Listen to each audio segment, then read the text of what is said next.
If you're a leader, an entrepreneur, or a change maker in some way, and you have to own your value, you have to own your power for people to respond to you, you are going to love this episode. Meg McDonald is joining me here at Casa Sagrada, and she is attempting to grow her business.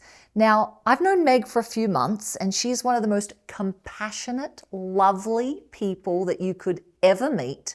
But I think she's got some work to do in order to really own her brilliance and own the way that she communicates her value. So I'm looking forward to meeting her soon.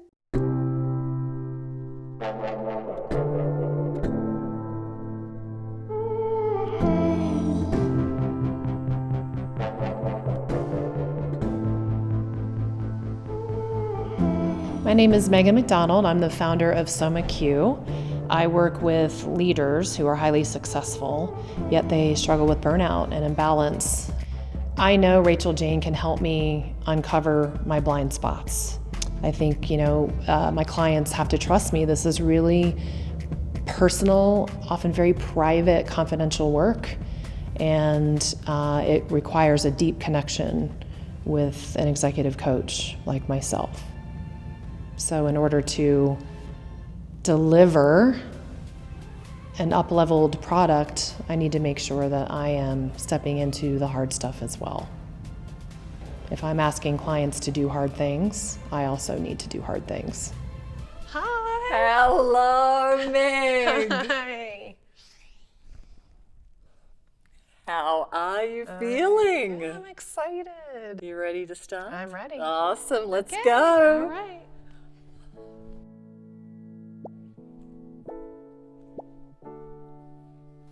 So Meg, let's start with why you believe this pattern got locked into place, where you know you're amazing, you know you've got so much talent to bring into this business that you're taking to the next level, but something keeps pulling back or creating the self-doubt. Where do you think it began? I think one of the most difficult experiences was being bullied, starting at about age 9.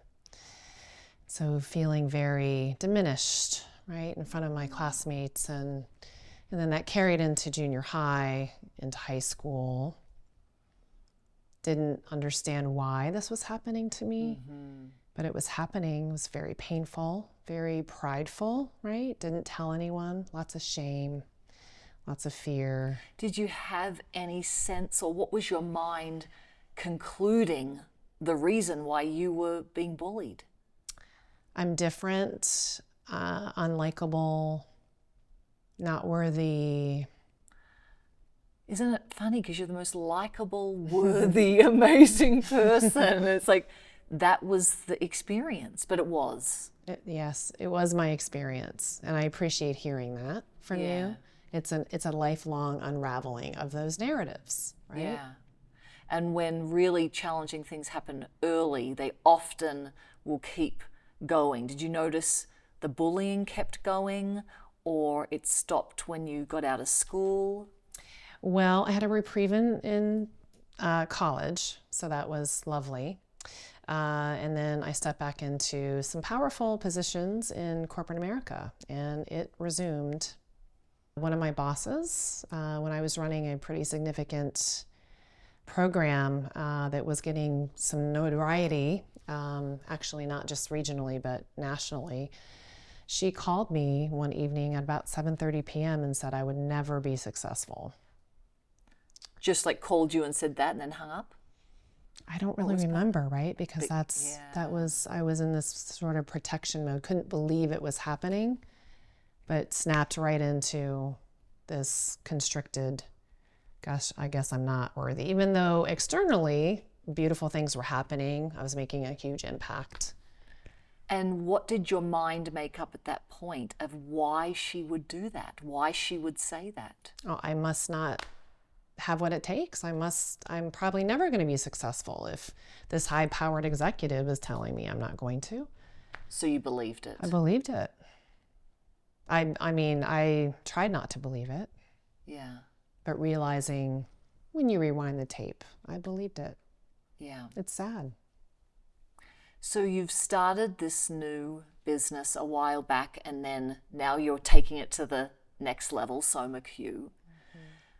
Tell me what is your inner dynamic when you go, I'm ready to take the next leap, that's creating challenges for you? Yeah, I think it happens. So first I'm like, okay, I have this vision. I get very excited about this. I'm very entrepreneurial. I have strategic thinking. So I get very excited about this BHAG, or big, hairy, audacious goal. And then from there, I start mapping like how I'm going to execute. And then the narratives show up and I start to be afraid. How am I going to do this? My mind takes over. What could I possibly be thinking? Am I going to be able to make the impact that I'd like to? The critic, the doubt. Yeah, and it's not about me. It's about, I want to be of service and I want to serve, and it's deeply important to me. Of course. So if I'm trying to help people do the same thing that I'm struggling with, imposter syndrome, right, all kinds of things surface. Yeah. So even as you say, the story of bullying has been occurring for pretty much your whole life until you left corporate in different ways. There is in your energy field a sense of empowered person and a knowing that I am amazing. I can feel that. Yes. And was that going on too throughout this thread of like, I know that I am this amazing being and I'm getting bullied, and the inner critic is happening? Were you aware that both of them were traveling together? I was, yes. That's what caused so much confusion. Yeah. And even, I think, compressed or exacerbated the hurt, the internal hurt. Yes. Right? Well, wait a minute. I'm a rock star. Why is this happening? Yes. Yes. I'm only just trying to help. And when people are rock stars, in your words, often other people who are unconscious want to tear that down. I suppose, yeah. I presume the person who called you at 7:30, that's what unconsciously was going on. Correct. So you knew that at the time. I mean, again, it's traveling together. You think maybe, but you're doubting yourself. That's right. Yeah. But Oh, well, she's insecure. He's insecure. I know it's their insecurity that's creating, right? We all hear this about bullying. It's not about you. It's about their insecurities. However, when it's happening to you. Yes, exactly. So you know it at a meta level that she's seeing a rock star and kind of trying to pull it down. Right. And I know that story. I've seen it so many times, and for myself too. But physically, energetically, emotionally, it's still, I don't know if I can, it's not safe to be a rock star. It's not safe, and I also don't know how to fix it. How do I stop it? Stop them coming at you? Yeah, how do I do this? I don't know. You don't learn these things in school.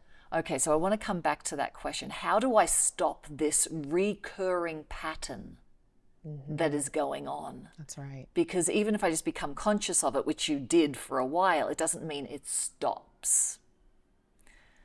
Right. Right? So we want to move forward with, I am amazing, I am going to the next level, and I would like to create a change of whatever's going on that keeps attracting people that are saying, I don't think you can do that, or you're not going to be successful. And may I say that I've done these things. I've looked in the mirror and said, I love you, I love you, I love you, I love you, until tears are pouring down my face, right?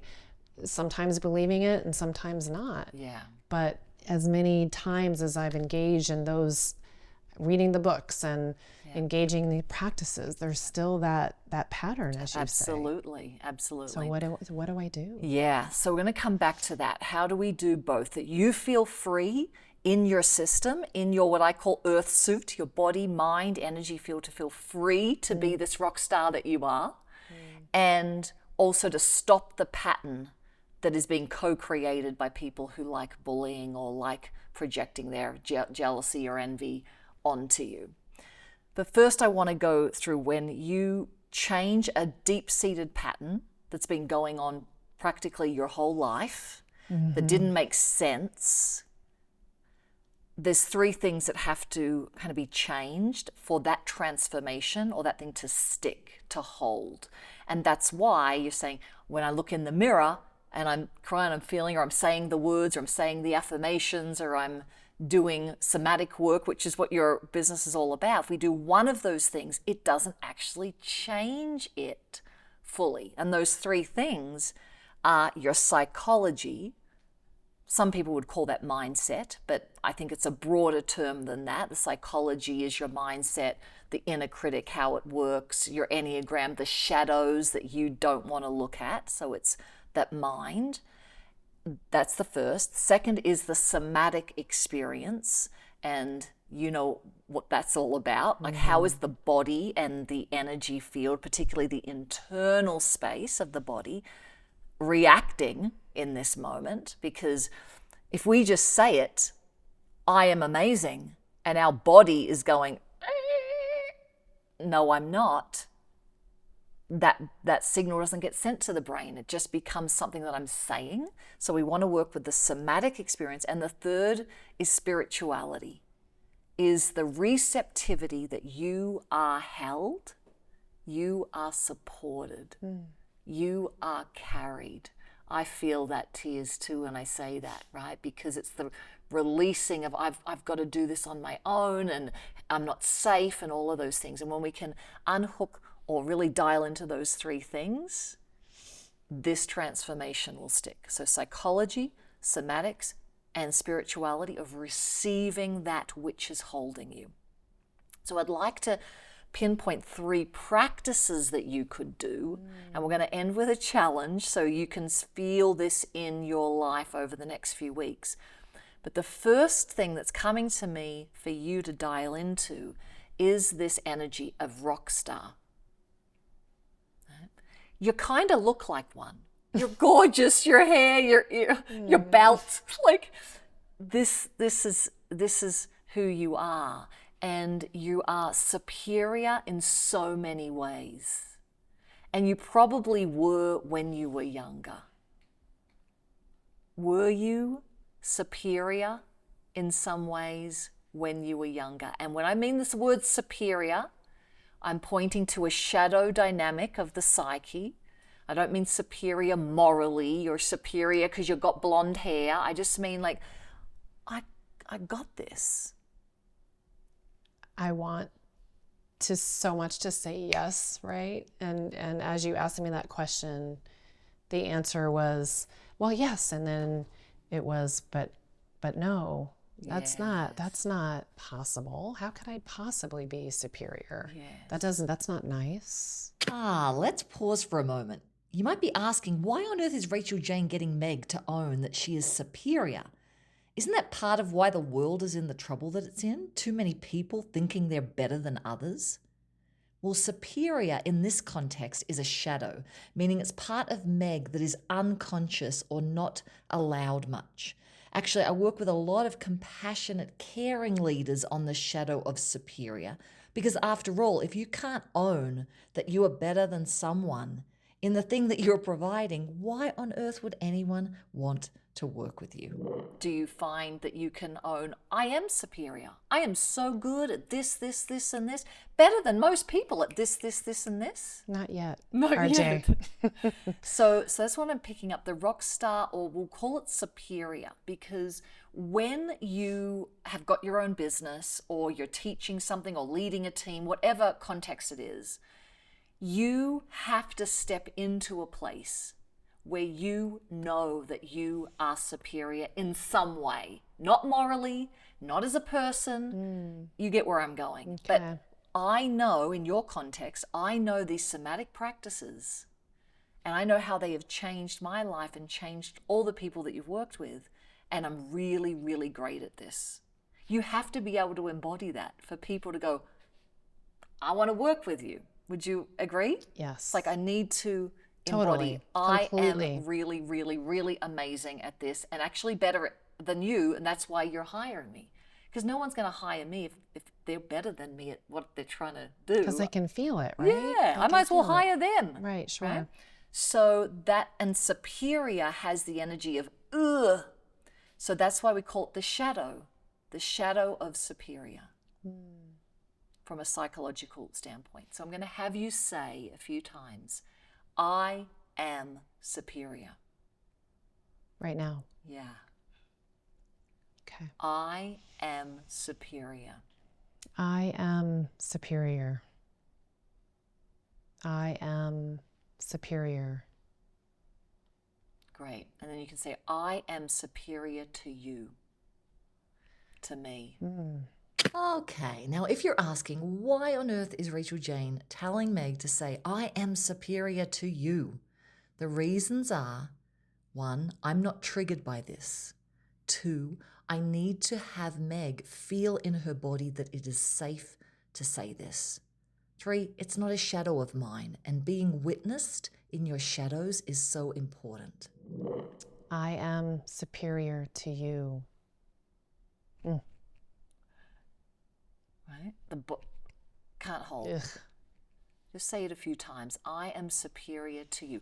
I am totally okay that you are superior to me in so many things. I am superior to you. I am superior to you. Thank you. And why are you superior to me? In what ways? Well, it's funny. I just noticed my body do that, right? Yeah. Right. We'll get to the somatic in a moment. Yeah. So why am I? I know I have different life experiences. I know different things than you. No. And it's okay.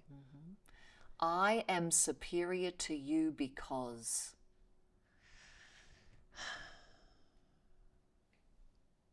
I am superior to you in the way that I can really feel other people's emotions and be able to work with those emotions. People trust me just by being able to somehow connect with them without words. Great. But you know I do that too. True. So I'm just testing you there. That's a great start. How else? There are so many ways you are superior to me. How else are you superior to me? Let's see. I am superior to you because I once played the violin, and I know you didn't play the violin. So I did not play the violin. I know how to read music, maybe. Maybe you do. I don't know. I do know how to read music, but I could guess that you are superior to me in reading music. How else are you superior to me? I'm superior to you in that I've led incredibly impactful healthcare programs that have saved and changed lives. Yes, I have not done that. And what about your breath work? About some of the practices? Yeah. I'm sure you are way superior to me in that work.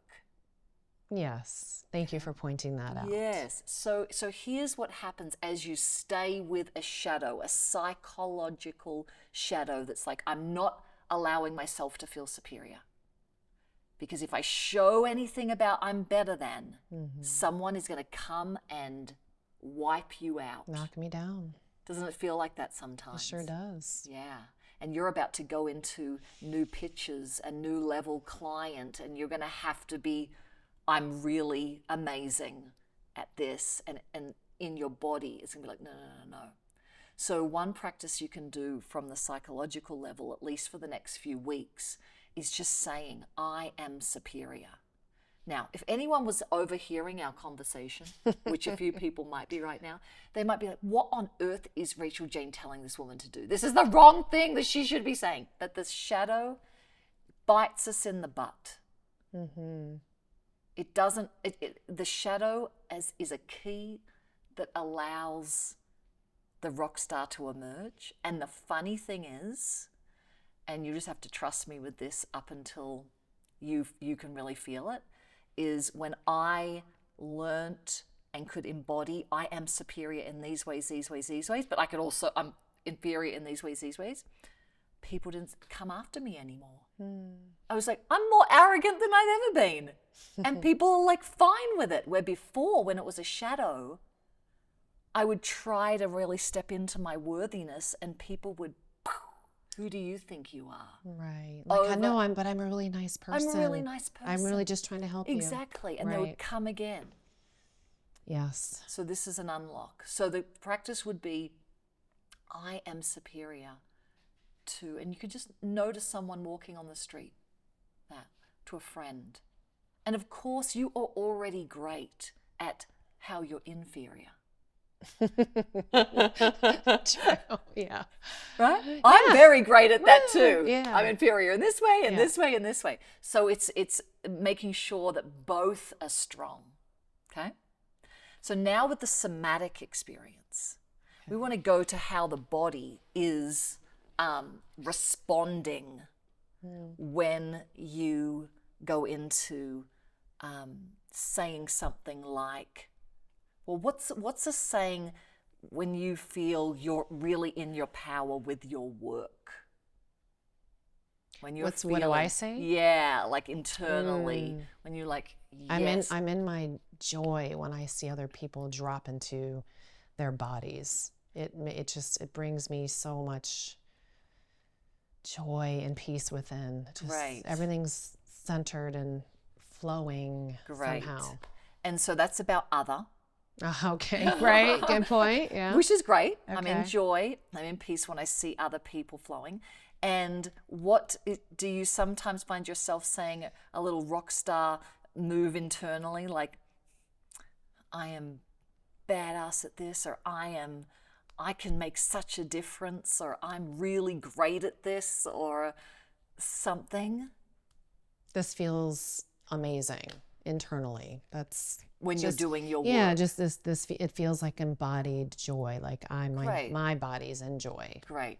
So I'm going to have you say, I love this, I'm in joy about this, and I want to add, I'm really, really great at this, because that's going to add the superior piece in.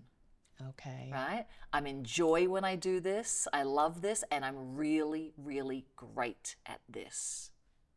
Okay? Okay. And then we're just going to notice what happens in the body. Okay. So I am in joy.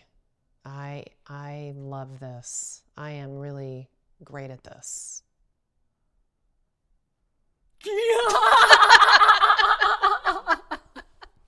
The eyebrow just went, I just felt it. Okay. Yeah, I mean, I'm tracking, whenever I'm working with someone, tracking their whole system, because what happens is our body apologizes for our power. Mm-hmm. Everyone's body apologizes for their power and how great they are, or when we go into these realms of, here's my value, here's what I'm worth, here's why I'm really, really great at this.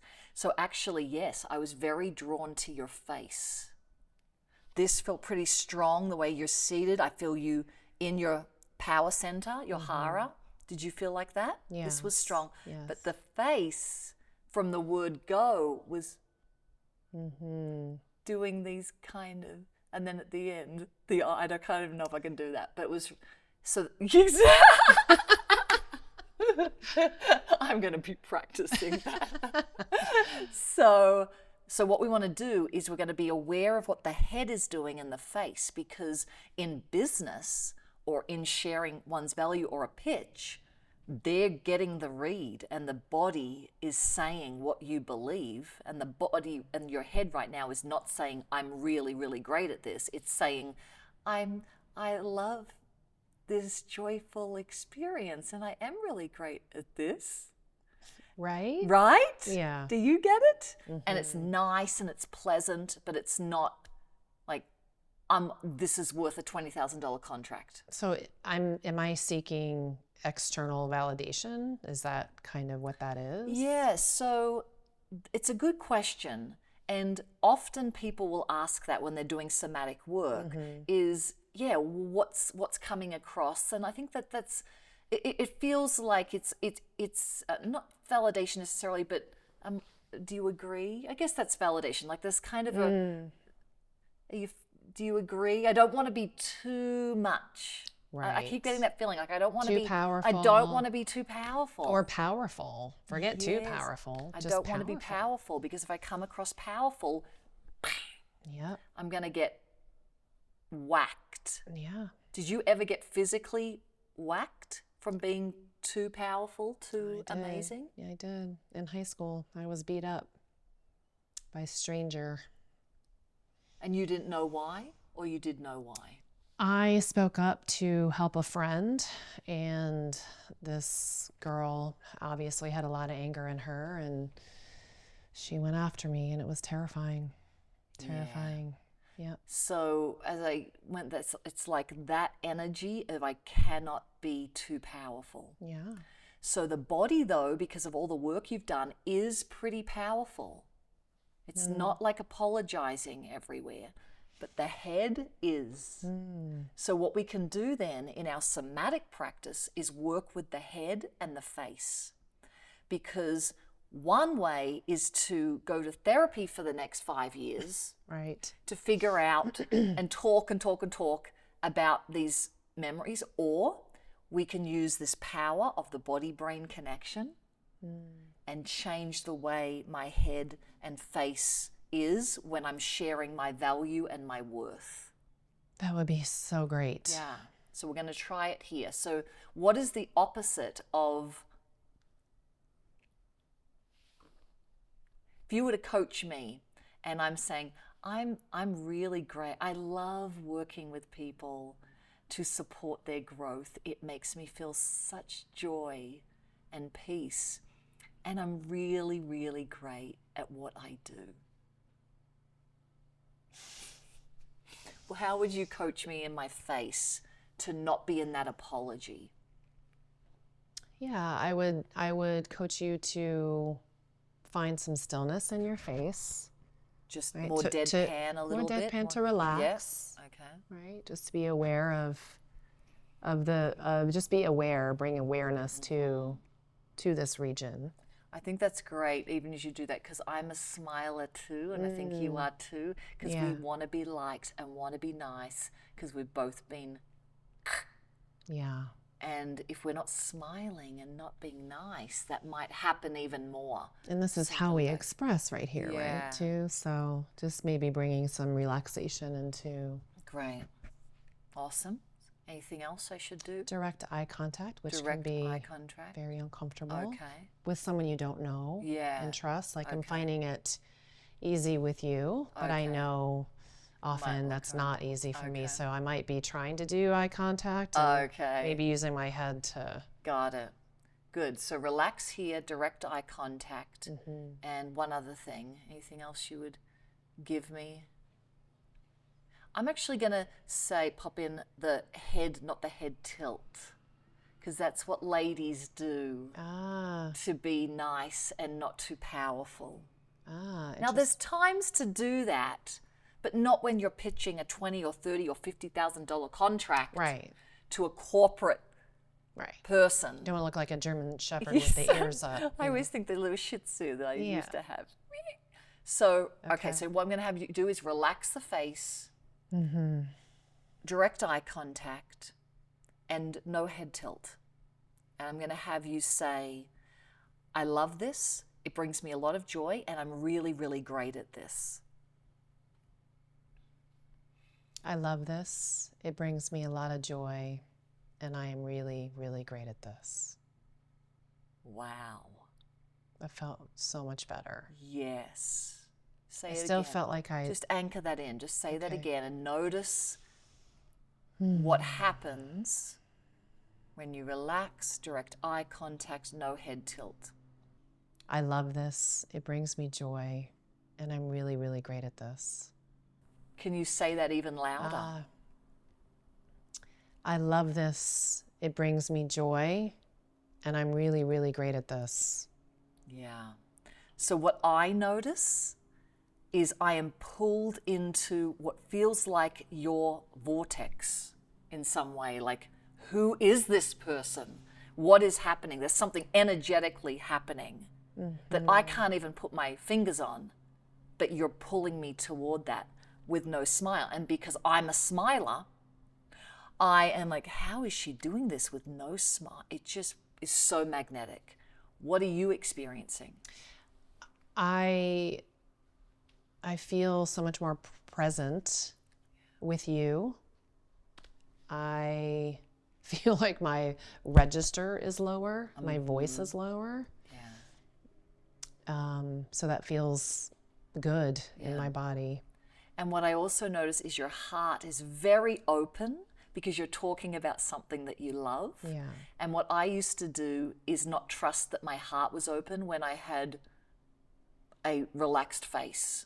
I always thought I must have resting bitch face, right? And people would be, smile, love, and I would need, but I noticed if I had my heart on, people got me. Well, can I say, it's really important that actually you just shared that with me, because often, surprisingly enough, in corporate, I would have people say, "What's wrong?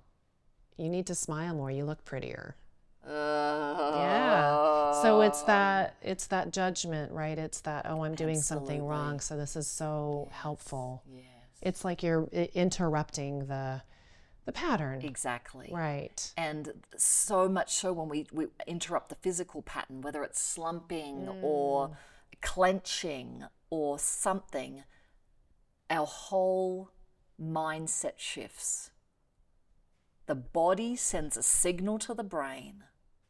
I love this and I'm really, really great at this.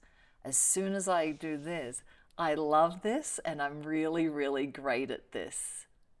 I immediately feel anxious that are you going to get that I really love this and that I'm really good at this, and I'm going to start trying too much. As soon as I come back. That was so powerful.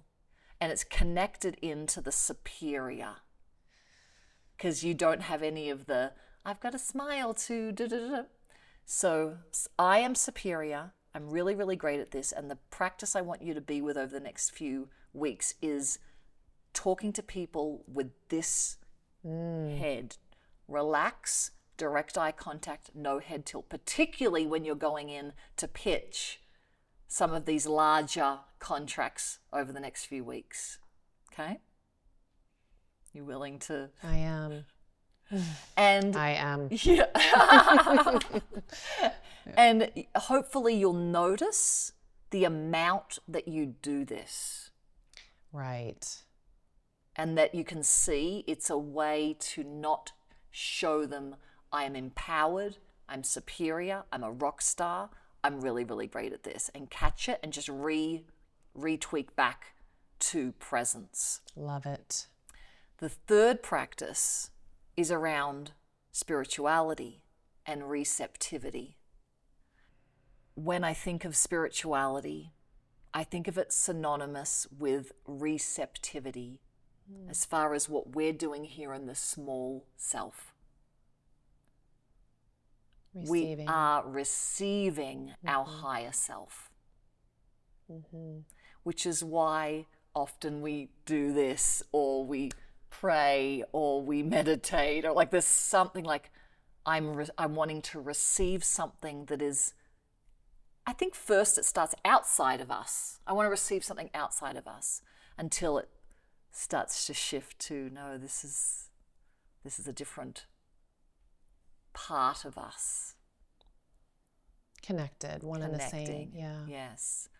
And so I want you to just for a moment become more and more receptive in your body to this higher self.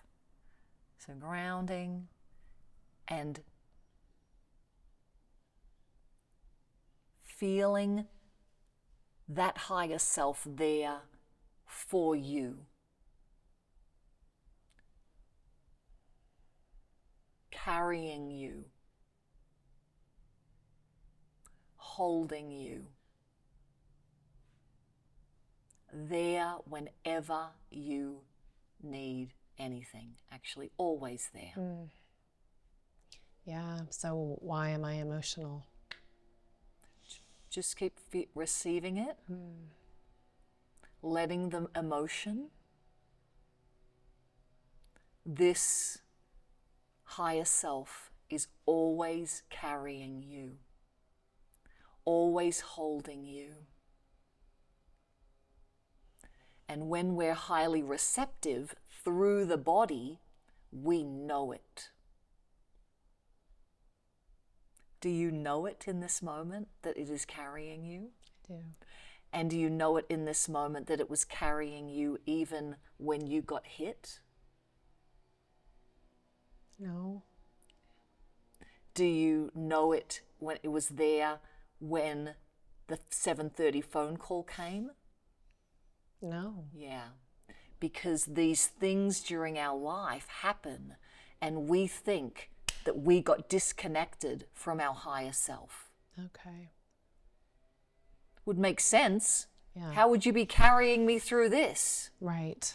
And so this cord, even if we go to church, even if we go to the synagogue, even if we do our meditation, even if we do all these practices, where the work is coming back into a place of I know I'm carried and I always was and always am. Because when that's not happening just in the mind, it's happening in every cell of your body. Game over for the inner critic. Game over for the apology. So what I really want to get here in this experience is how important that receptivity is to the opening and dropping in. Would you expect that if you felt your higher self carrying you and you could see it was there the whole time, there would be more relax of your somatic experience and a relax of your psychological Yes. shadow? 100%. Yeah. And I'm having more experiences like that now. It's right? It's just in these moments of unsure, something's trying to come out, my desire, my big goals, right? It's something is like dragging me back into that old feeling, the old, blah, blah, blah, the monkey mind. Exactly. Because you've been trained. That's why most people, they'll go to, workshops and they'll read the books and all of that, and the transformation doesn't happen because they're only in one area. They're only doing their shadow work, or they're only doing their mindset work, or they're only going, I can do this, or the strategic work. I just need to do these steps. Some people are more in the somatic. Oh, it's all about the body. It's all about the body. And some people, it's all about God. It's all about spirituality. It's the three coming together for these big, gnarly things to unhook. Yeah, that makes a lot of sense. So were you... Yeah. What are the tears about, do you think?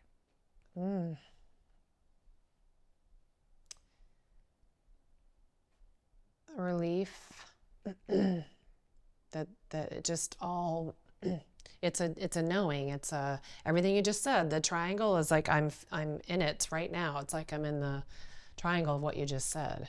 It's like, oh, it's like I can relax. Of course, it's like the magic formula.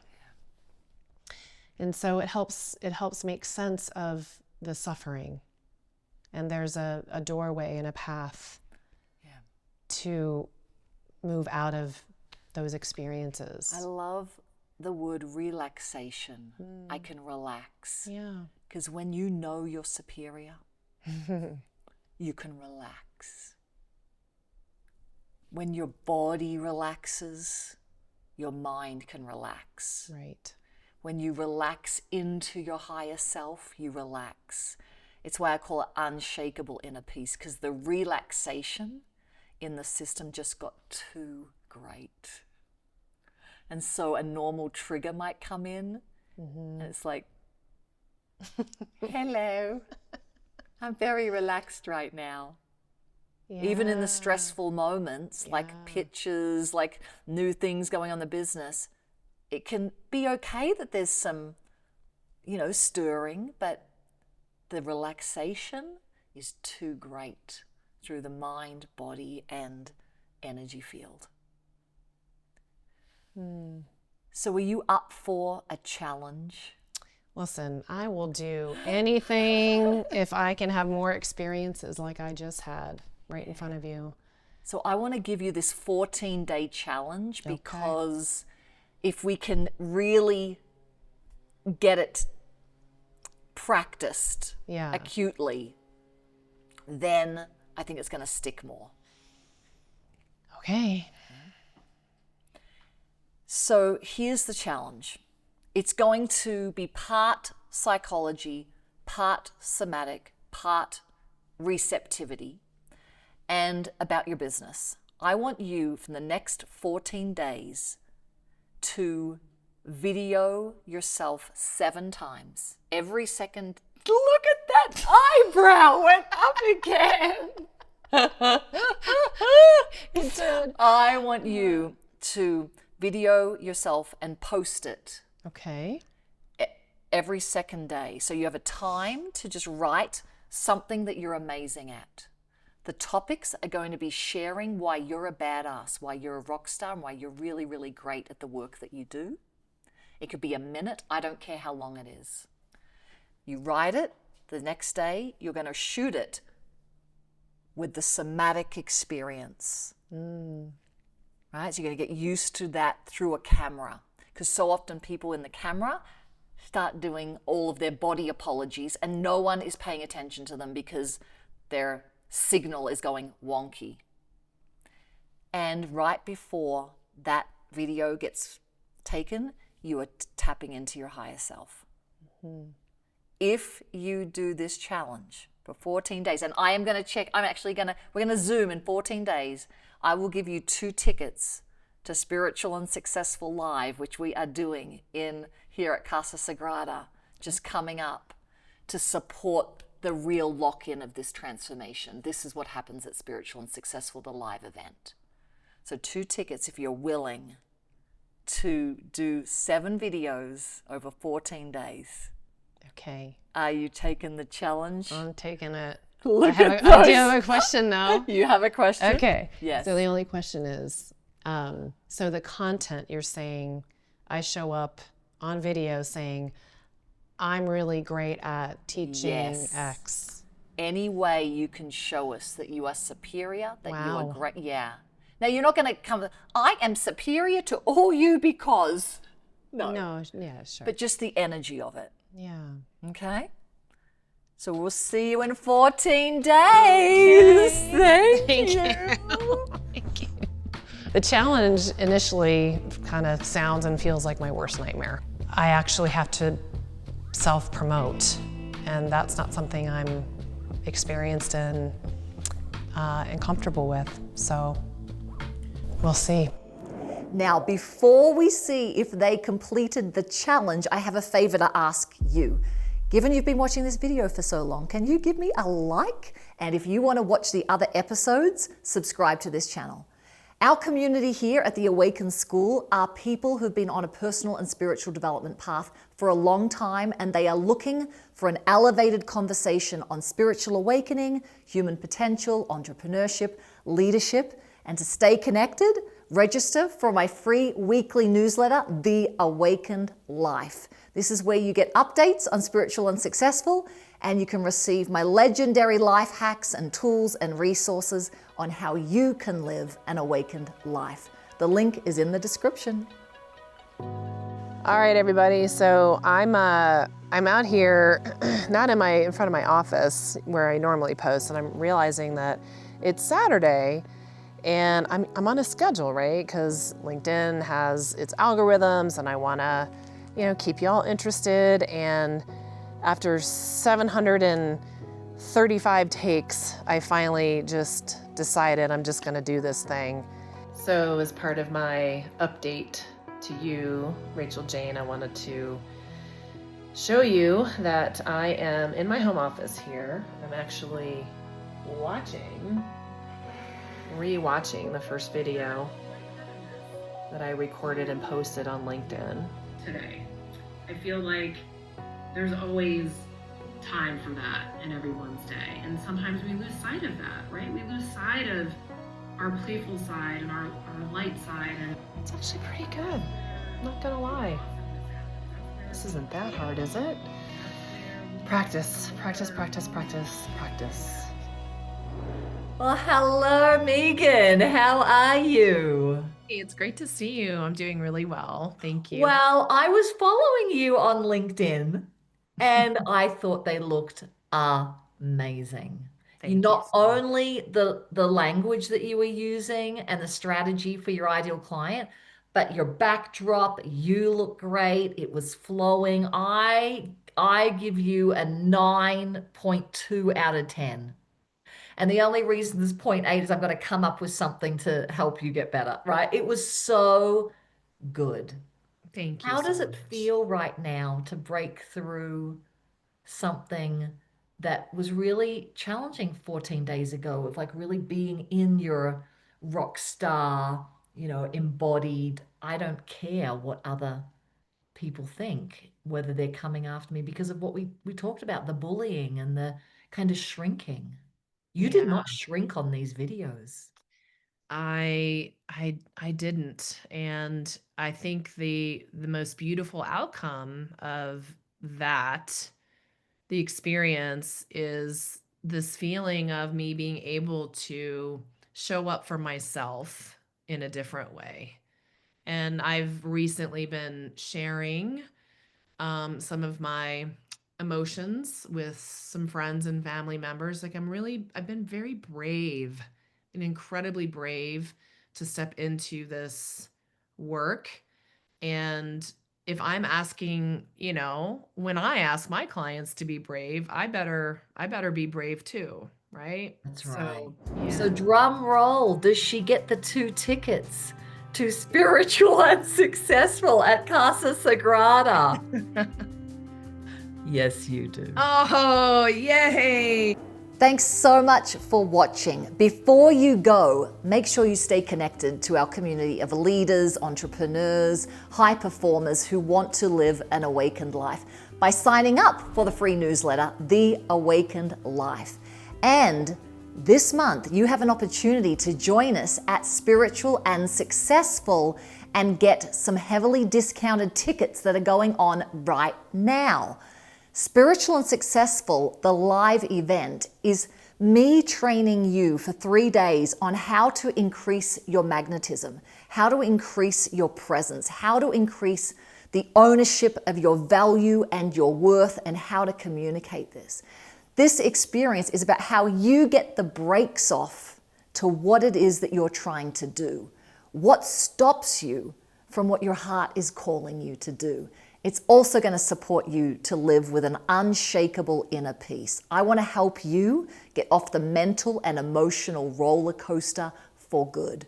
So check out Spiritual and Successful, the live event. The links are in the description below.